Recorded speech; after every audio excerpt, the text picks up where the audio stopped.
Leather boots on courtroom floors, 26 years behind closed doors. Files marked confidential, truth suppressed, but I ride with justice on my chest. From crime scene to courtroom, I've seen it all. I see my priest and wait for the judge's gavel to fall. Every child matters, no case too small. I feel their pain and hear their frightened call. A voice for the voiceless, I won't let go. I speak the truth, they need to know. This is Crime Courtroom Confidential. Silence breaks and hearts are hurt. We fight for the ones the system never saw. Every story, every word, no secrets buried, no pain ignored. Justice rides in bold and raw. This is truth, unfiltered, and I'm not backing off.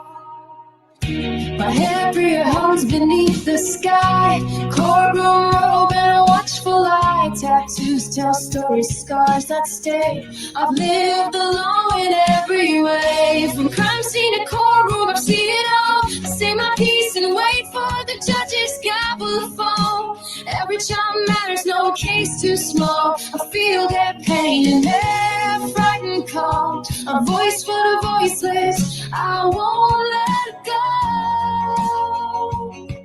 I speak the truth, they need to know. This is Crime Courtroom Confidential, where silence breaks and hearts are hurt. We fight for the ones the system never saw.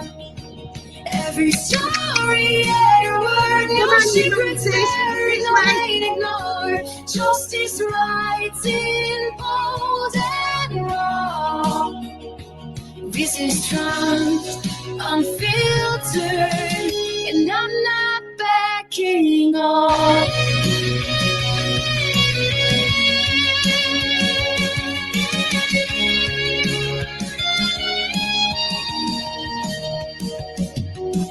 Pansy by my side, honey in the field. I carry the weight that others conceal. Behind the bench, behind the fear, I've held the line year after year. Not just facts, but human lives. We investigate and dig where darkness resides. Every case, a sacred vow to find the truth, starting now. This is Crime Courtroom Confidential. Silence breaks and hearts are hurt. From crime scene to courtroom, we stand tall. Every child let us go, stay true, never gain, leave you stand. You'll leverage no influence found. Every story unfiltered, and I'm not backing off.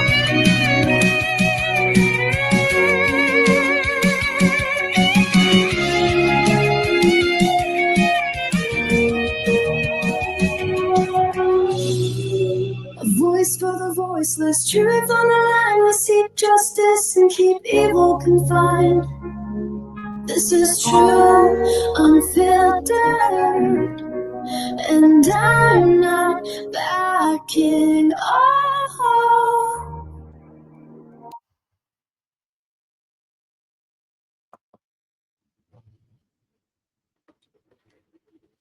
Hi everybody, welcome to Crime Courtroom Confidential. I'm Bev, your host. I am a Crown prosecutor and have been a solicitor advocate in the United Kingdom for the last 26 years.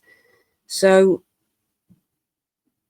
my hope in speaking to everybody about cases on this channel is that I can give you the perspective of how things work behind the scenes in the court in criminal cases. And I've worked in criminal defence as well as prosecuting, so I should be able to give you a rounded picture, as well as having spent a bit of time working as a child protection lawyer. So I should be able to give you quite a rounded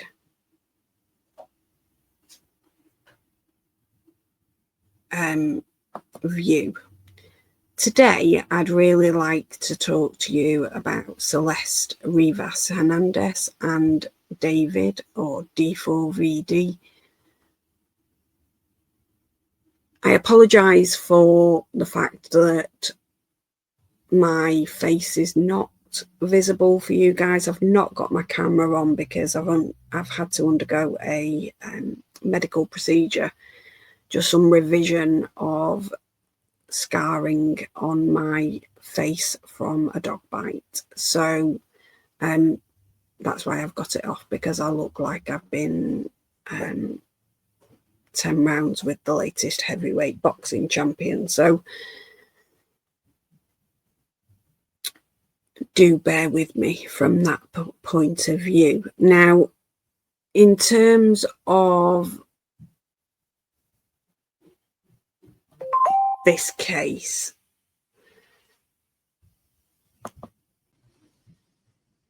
in fact, before we get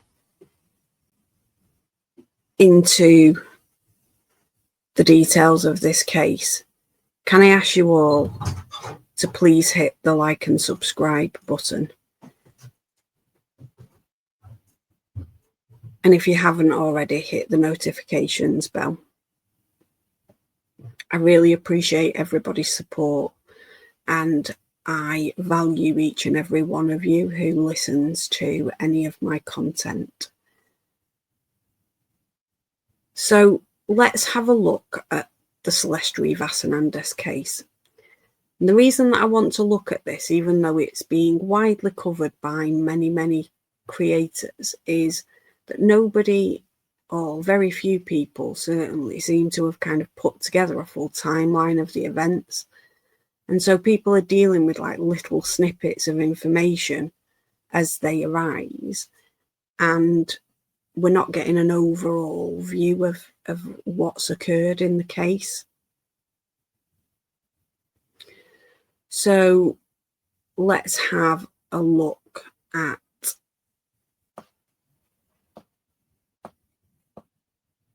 what's going on here.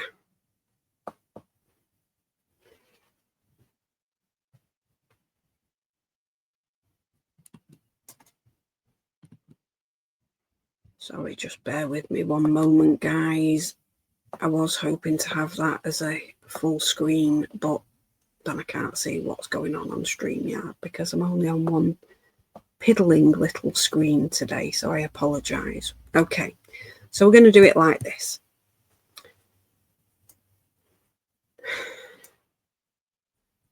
So if anybody is new to this case, and I don't think there'll be many people that are brand new to it,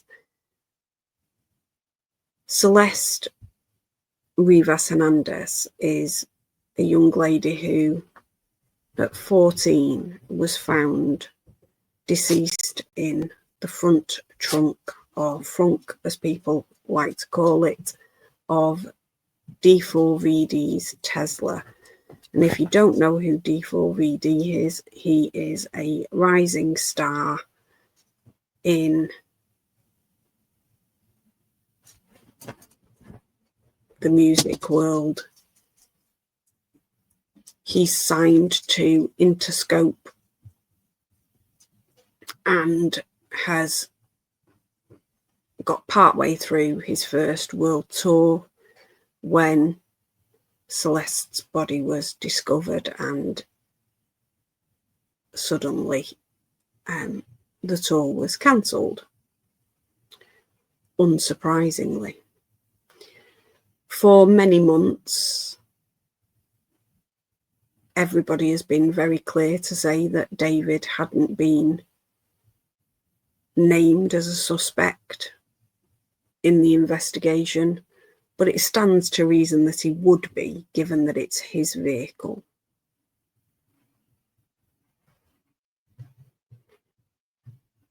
He has more recently been named as a suspect. So let's go through the timeline and see kind of how this has played out. And then we'll talk about the latest developments in the case. So March 2005, David Anthony Burke is born. 7th of September 2010, Celeste Rivas Hernandez was born. Now, if you're 25 and 30, a 5-year age gap isn't such a major issue. But when you're 12 and 17 or 13 and 19,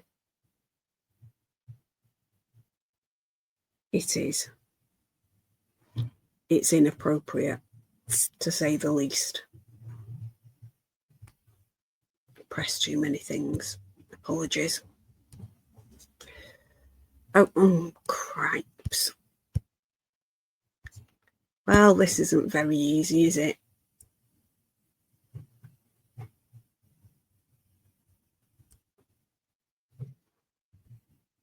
I can't make it not be pink.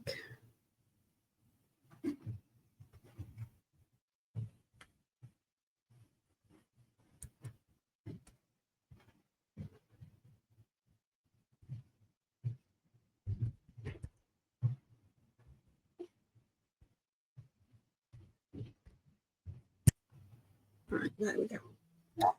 We're not back again.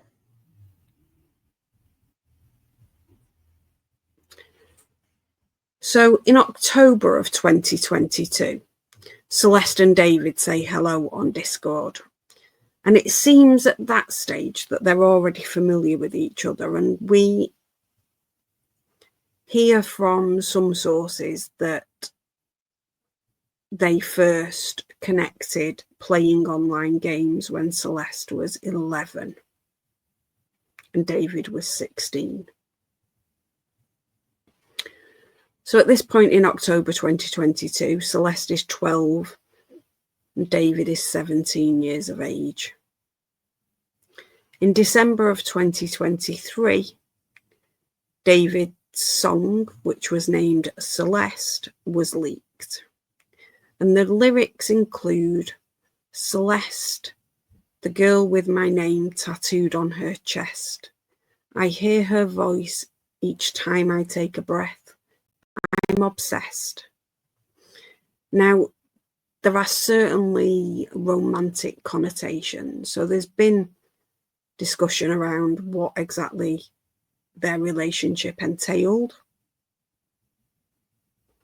Was he just a mentor figure? Well, I would say that those lyrics do not describe a mentor figure. They describe a romantic partner. Can we prove that it's a romantic, intimate relationship? I don't think we can. Can the court of public opinion believe that there is a romantic, intimate relationship between the two of them? Most certainly. And so there is always a divide between what can we reasonably assume from what we can see in the public domain? What can we prove beyond a reasonable doubt in a courtroom? They're not always the same thing. In fact, very frequently, they're not the same thing. In January of 2024, Celeste and David appear on a live stream together. Now you'll see that she's got huge glasses on, she's got a hood up. She regularly appears in photos or live streams with a face covered. And that's likely to be because he is very well aware that this is a minor and he shouldn't probably have her plastered all over social media. On the 14th of February of 2024, Celeste first went missing. Now, this is something that becomes a repeated feature in her young life. But as far as I can tell from the information that we do have available, it appears that she always goes to be with David in LA. This means that she's not just a runaway. And even if she was, that's not a reason to victim blame, but she isn't some wayward, young, out of control teen. This is more the situation, or it appears to be the situation, that it is a young girl who has been groomed and enticed away from her family by an adult predator. Not only an adult predator, but one that is a celebrity, and so will hold more allure for a young teenage girl. And at this point, Celeste was 13, David was a month off hitting 19, and it is certainly an inappropriate relationship as far as I'm concerned. On the 26th of February, and of course, don't forget, she went missing on the 14th of February, and that's Valentine's Day. So I don't think that that fact is a coincidence. On the 26th of February of 2024, someone in TikTok comments calls David out for his behaviour, and the comment is, waiting for LAPD to get your ass for messing with a 13-year-old girl. Then on the 19th of March of 2024, Celeste is reported missing for a second time. Now, my understanding is that what happened was she returned home for a short period and then ran away to be with David again. On the 28th of March, David's fans on Discord discuss his girlfriend, and one calls her Celeste. On the 5th of April, Celeste, then 13, was reported missing for the last time from her Lake Elsinore home. Her brother stated that she was meeting David to go to the movies.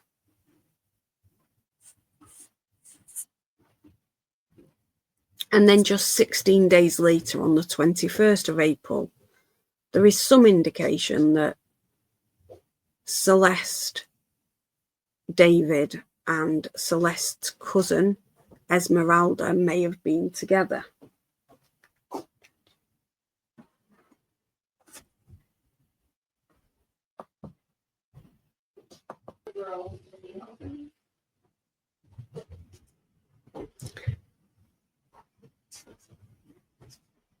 So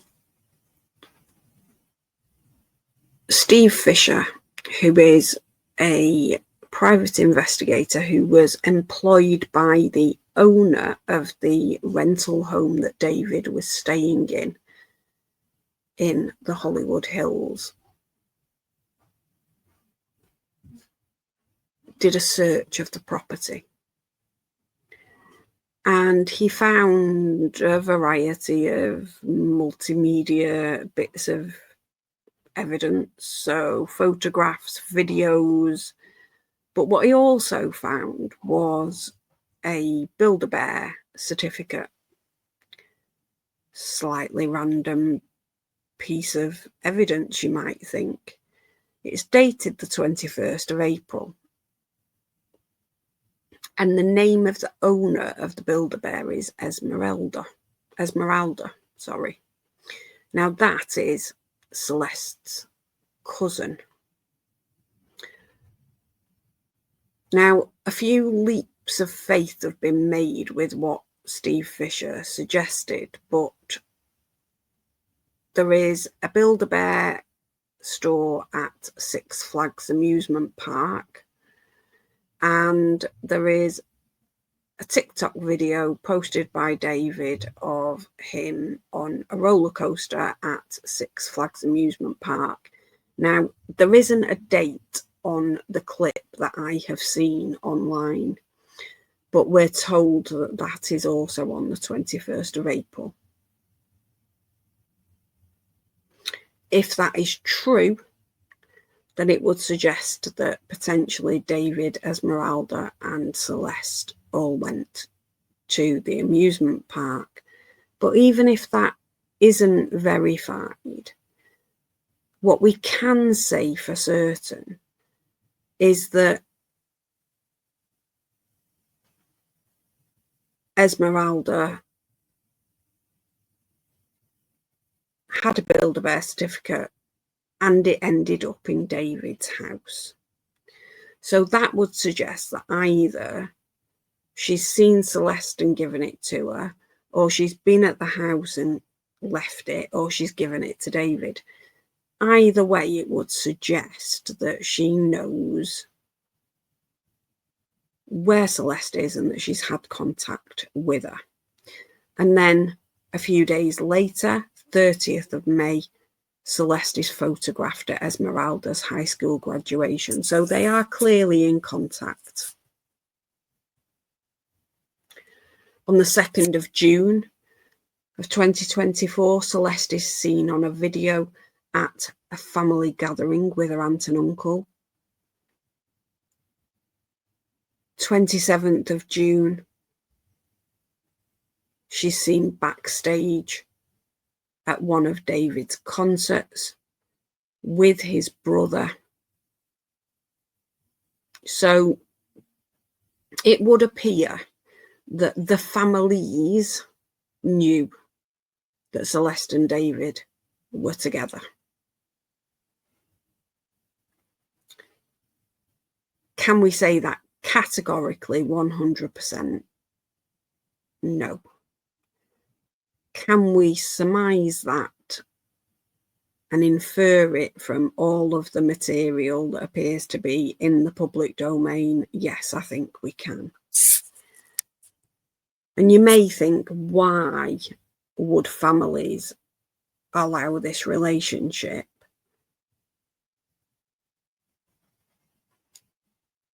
And I think the answer is probably money. It's financial reward.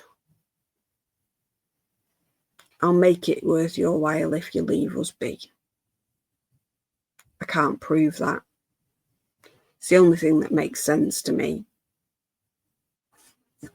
Because frankly, why otherwise would anybody allow their 13, 14-year-old child to go and live with a grown man? It makes no sense. Now, on the 27th of June, another slightly disturbing thing happens, and David reposts a TikTok video, and it's of a man cutting up meat. And the quote underneath is that's me if I catch my girl talking to other guys.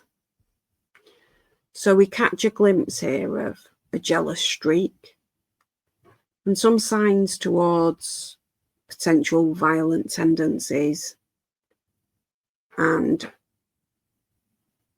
what we would consider in the UK to be domestic abuse behaviour. It's coercive and controlling behaviour, because that repost is not aimed at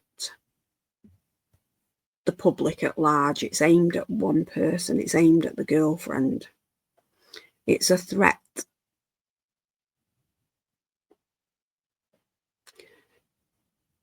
So that would form part of a picture of potentially coercive and controlling behaviour.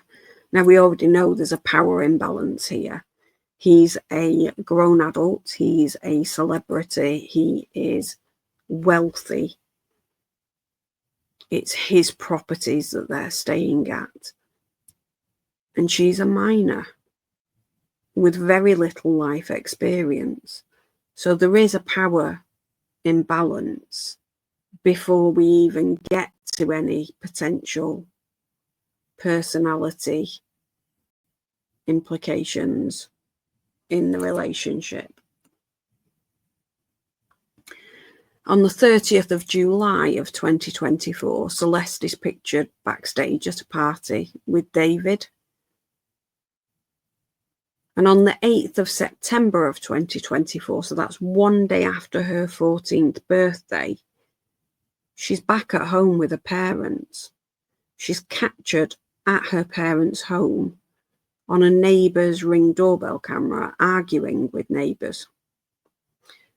So whilst from one perspective you might say, look, a relative of a similar age, another teenager might keep secret where she is and they might stay in contact. This is something far greater than that. We've got her attending a family do and being videoed with her aunt and uncle, and we've now got video footage of her at her parents' home. So she wasn't missing at that stage. They knew where she was and they were in contact with her. Nobody notified the police that she was no longer missing. So why would you leave her status as missing? That would probably be to avoid intervention by the state, Child Protective Services, or school, who might be interested to find out that the reason that she's not going to school or living with her parents is because she's being allowed to reside in the Hollywood Hills with an adult male. 2nd of January of 2025. According to Steve Fisher, this is the last photograph that he found of Celeste in the property.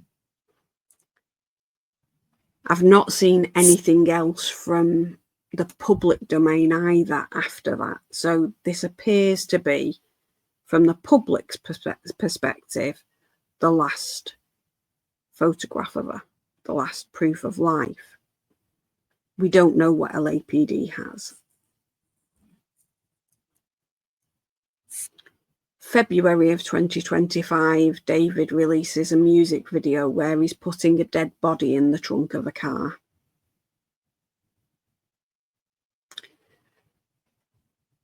I believe that this is the song Romantic Homicide. If it isn't, then that's two different songs that have got a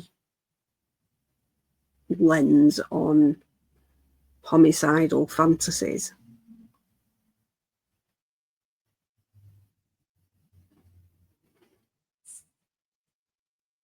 And this man is entertaining our children.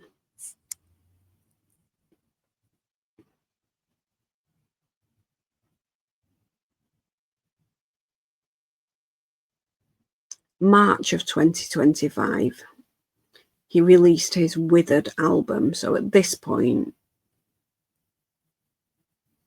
he's a signed artist. He releases his album. Spring of 2025, investigators are focusing in on a trip that they tracked David having made in the middle of the night to a remote area in Santa Barbara where he remained for several hours. Now, we don't know what they think happened during that trip, but it's interesting to note that they were focusing in on it. The 29th of July, and I apologise, there is a minor error in my timeline here, so I've jumped to the 5th of August. On the 29th of July is when the Tesla is moved from David's home on Doheny to its final parking spot, which is in the same neighbourhood. It's only literally like around the corner from his home. And that later that day, David and his entourage leave for his world tour, which actually begins on the 5th of August. Now, Steve Fisher states that he has seen and passed to law enforcement a video from neighbours' CCTV that shows the person who drove the Tesla to its final resting spot. He's not told the public who that was, but he's certainly blurring the boundaries, in my opinion, between what is appropriate as a private investigator when there is an ongoing criminal investigation, and I'll delve into that a little bit more.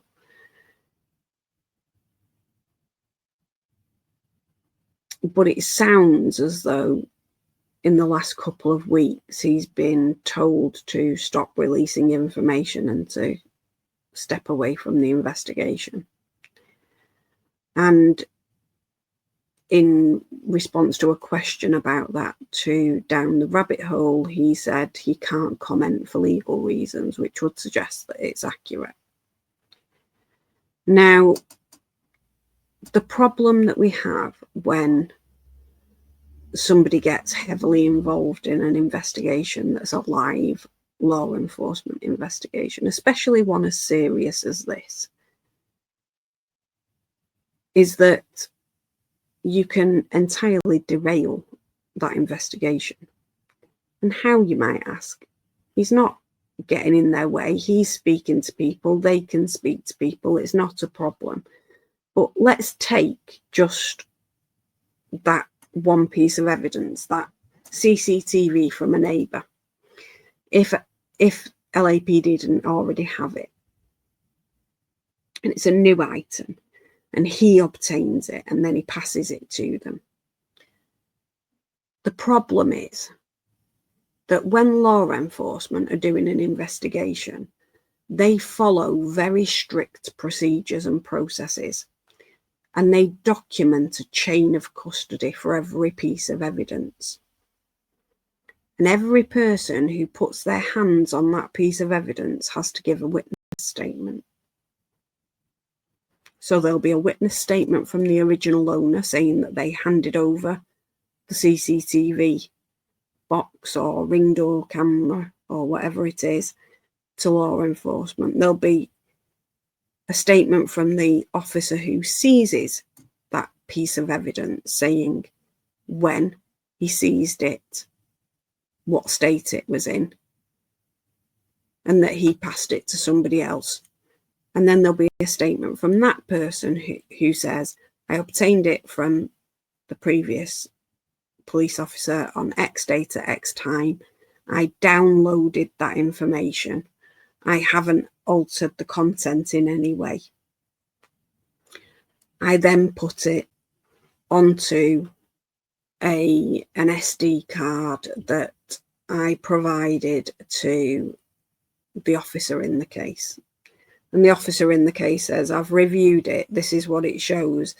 That SD card is now in the evidence store, sealed. Nobody else has had access to it. So you know that by the time you get to a trial and you put that SD card in the computer, you're seeing the original footage that was on the CCTV equipment. Nobody's tampered with it.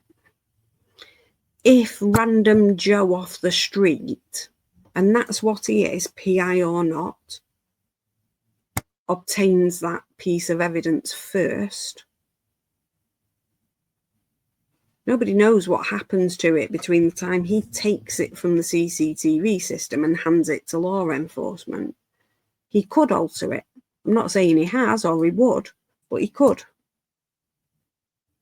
And then when you're in a trial and there is a defence attorney, a hotshot defence attorney like Blair Burke, saying this person isn't a credible witness, and we don't know if they've altered this piece of information. If it's only police officers that have had access to it, then the prosecution simply say to the jury, these are all professional witnesses who are involved in the investigation. They are credible.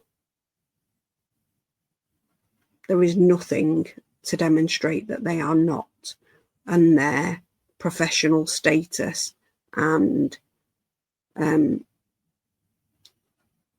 code of conduct mean that you can believe what they say when they say that nobody's altered it. But that's a very hard thing to rebut if it's Joe Bloggs off the street.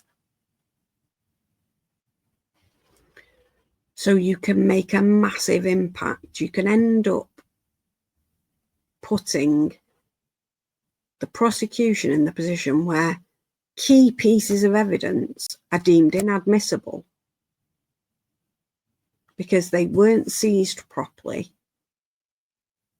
or there is no proper chain of custody, or one of many scenarios that I could come up with about why it's not appropriate for Joe Bloggs off the street to be putting themselves into the middle of a live homicide investigation.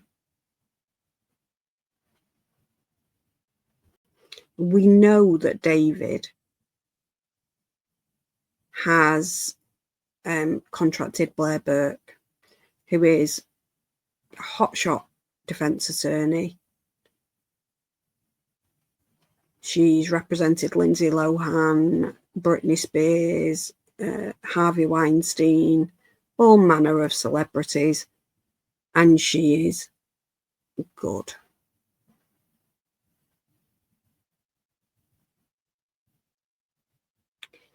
What happens as well is that when information that isn't ready to be released yet is put into the public domain by people like Mr. Fisher, not only do the public get it, but the suspects get it. That gives them a heads up about what people know, where the evidence is leading. So it gives them the chance to hide, destroy evidence, come up with explanations about what has happened, how to explain away that piece of information, for example. And what that means is the result could be absolutely no justice for Celeste. And that is something that we all claim we want to see. So it's important that we all stay in our lane.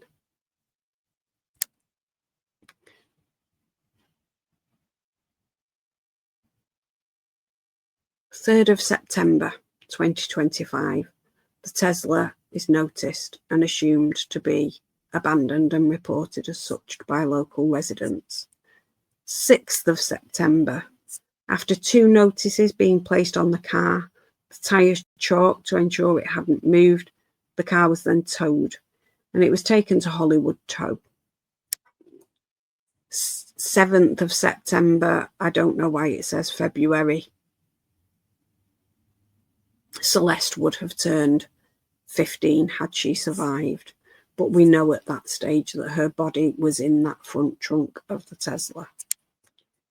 8th of September, so one day after her 15th birthday, or what would have been her 15th birthday, tow yard workers make a report to police about the smell coming from the car.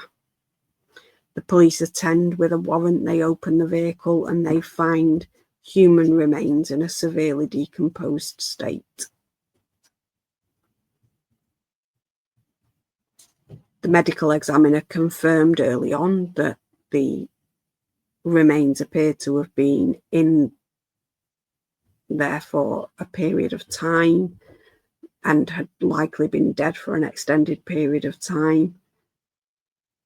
That the body was wearing a tube top, black leggings, stud earrings, a yellow chain bracelet, and had "sh" tattooed on her right index finger. Celeste has such a tattoo, and David has got a matching one. And we can read all manner of things into an adult and a minor in an inappropriate relationship with matching shush tattoos on their fingers.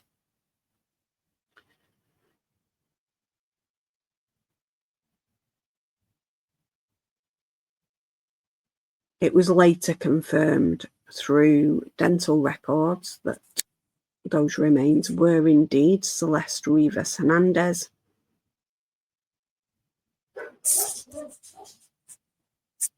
Oh, heck.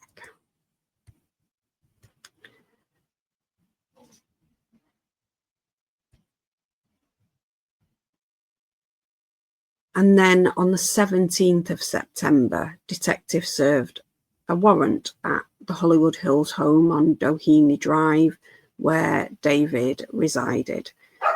It was costing him $20,000 a month.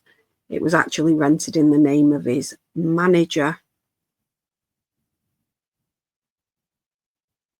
likely given David's young age,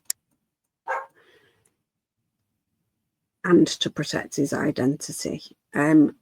Electronics and computers were seized as part of that probe. So we then move into October, and reports surfaced that David had transferred ownership of 2 Houston properties to his mother, raising questions about asset protection prior to any potential arrest. Then in November, it's been an interesting month with a lot of things happening. So police confirmed that Celeste's death was being treated as a homicide and that David was a suspect. They also confirmed that there was a second suspect that was identified and that they were keeping all options on the table about that individual's involvement. There was then a report from TMZ who stated that an undisclosed source at the ME's office had said that Celeste's body was decapitated and had been frozen for some time prior to being put into the Tesla, and was still partially frozen on arrival at the ME's office. Now, that doesn't ring true to me, and it didn't at the time. And I say that because how would something not have completely thawed in a sealed plastic box in the California heat?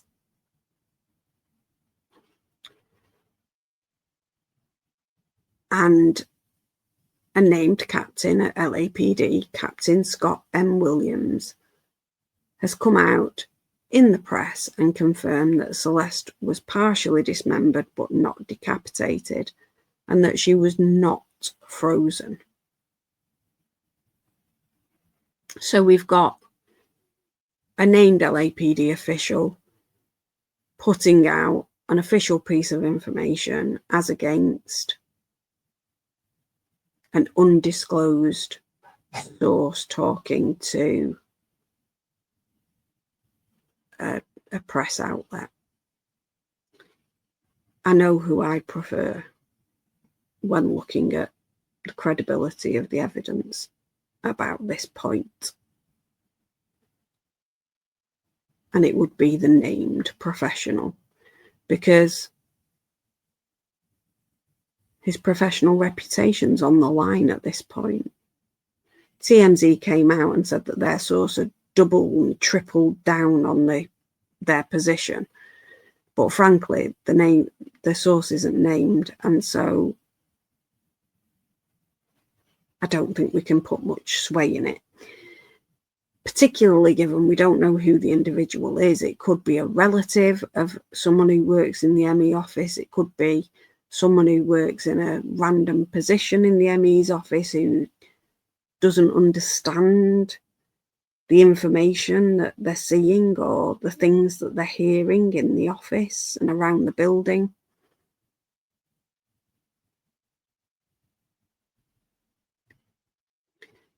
Sloan, who is a big channel, has in the last couple of days indicated that he has another undisclosed source in the ME's office who has confirmed that the body wasn't frozen and in fact was, and I apologise for this description, soupy and waterlogged, which would make complete sense if remains were trapped in a sealed space in the California heat. And it's an awful thing to think about. This is a little girl. These words should never, ever need to be used to describe a little girl.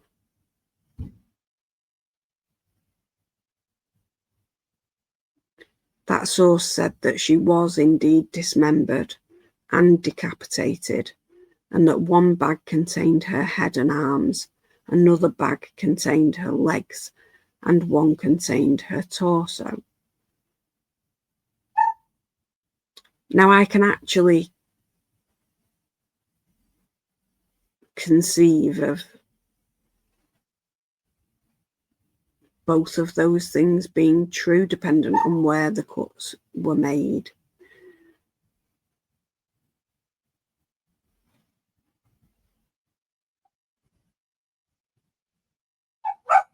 The source is also quoted as confirming that there is inconsistency in the cut marks and that there was use of 3 tools, suggesting that more than one person was involved in the process. Now, I don't think that that is conclusive. I think that one individual could try out different tools before finding the best one for the job. And I think that there could be different levels of force used and pressure in cut marks dependent on whether you're at the beginning of such a task or the end. Because obviously you're going to run out of steam as you continue to do what is, as I understand, quite a difficult process. Now, the other thing that is the most significant thing that has happened in November is that an investigative grand jury has been convened and has sat for several days throughout November. So it's important to understand the difference between a normal grand jury and an investigative grand jury. So when we often hear about, such a person was put before the grand jury and indicted on X charges, that's a normal grand jury. The investigative body has already got together all of their evidence. They put it before the grand jury. The grand jury confirm if there is enough evidence to indict. An investigative grand jury is an extension of the investigative process. So it isn't the case that all of the investigation has been completed. There's a full pack of evidence that can absolutely secure a conviction. There will be gaps. And the reason that the investigative grand jury is useful is because they can subpoena witnesses. So if you can force witness testimony, you can fill in some of the blanks that people may have been reluctant or unwilling to fill in voluntarily as part of the police investigation. An NDA holds no weight whatsoever in the criminal courts, so having signed one won't stop you from being forced to give witness testimony in front of an investigative grand jury. And the idea is that all of those gaps are filled in. Now, the medical examiner hasn't determined how Celeste died. David hasn't cooperated with investigators, despite claims to the contrary. The police have confirmed he hasn't cooperated. His relationship with Celeste is unconfirmed, though there is a lot of material to suggest that they were in a romantic relationship. So her mother said she had a boyfriend named David. Her brother said that she was going to the cinema with David the day she disappeared. Her teacher used a stream of Celeste's to demonstrate the risks of being groomed online whilst playing online games. Her school friends were aware that she was in a relationship with David. His friends knew that they were in a relationship and thought that she was 19. I doubt that very much, actually, that they thought that in truth, but this is what they have said in social media since Celeste remains were found. What I would say is, having seen video clips of her, she not only looks her age, she acts her age, and so I think they ought to have realised that she absolutely was not 19. And the clips that we've seen online demonstrate that they had a close relationship. But can we prove that that's an intimate sexual relationship, which is what is required to prosecute for statutory rape? That would be very difficult without either multimedia evidence, so photographs, videos taken of them in the act, an eyewitness who saw them in the act, or the victim themselves being available to give evidence, which clearly Celeste cannot be in this case. There may be lesser charges contributing to the delinquency of a minor, harbouring a minor, something along those lines that are available in that state.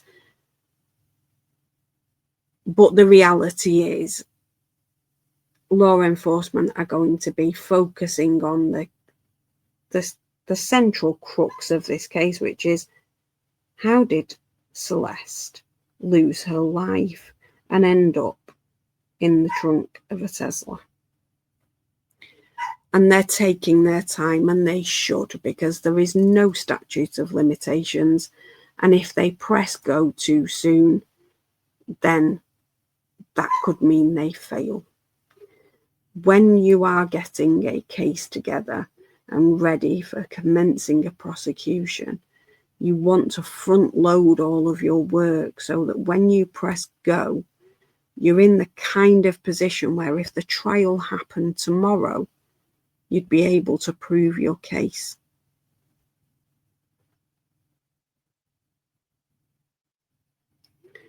And that's imperative in California, because David would have the right to a speedy trial.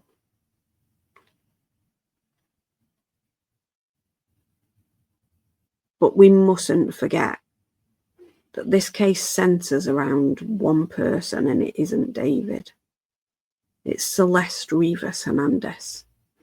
This young lady had her whole life ahead of her, and it was stolen in what can only be described as an unimaginable tragedy. As a prosecutor, our role is to help bring justice, and that means staying impartial and making sure that the right person is tried for the right offence. So they need to be sure. They need to have evidence that shows beyond a reasonable doubt so that a jury can be sure that a particular person used unlawful violence to take Celeste's life if they want to bring charges against that person. And if we don't have a cause of death, then it's almost, not quite, but almost impossible to say who did what, where, when, and how. And they're the 5 key questions for any investigator: who, what, where, when, and how. And if you can't answer those questions, your prosecution is liable to fail. It does sound, from what we've heard in the last couple of weeks, that LAPD have been working hard. They're gathering lots of evidence. They're establishing the timeline and the answers to the key questions in the case. And fingers crossed they get to the bottom of it and establish everything that they need to quickly. And that whoever it is that is responsible for the loss of this beautiful life, this wonderful soul who could have done anything with her life, faces justice and does so quickly. On that note, guys, I'm going to leave it there for today, looking at the case of Celeste Rivas Hernandez. And it just remains for me to say, first of all, please, if you haven't already, on your way out, hit the like, hit the subscribe button, and leave me a comment, anything, an emoji. Tell me where you're from. Tell me what you think about the content. Give me ideas about who you want me to talk about next. But engage, because that means that we get our information in front of more people. And that's important, because keeping the right kind of pressure on is how we get justice in these cases. Look after yourselves, look after each other, and I'll see you next time.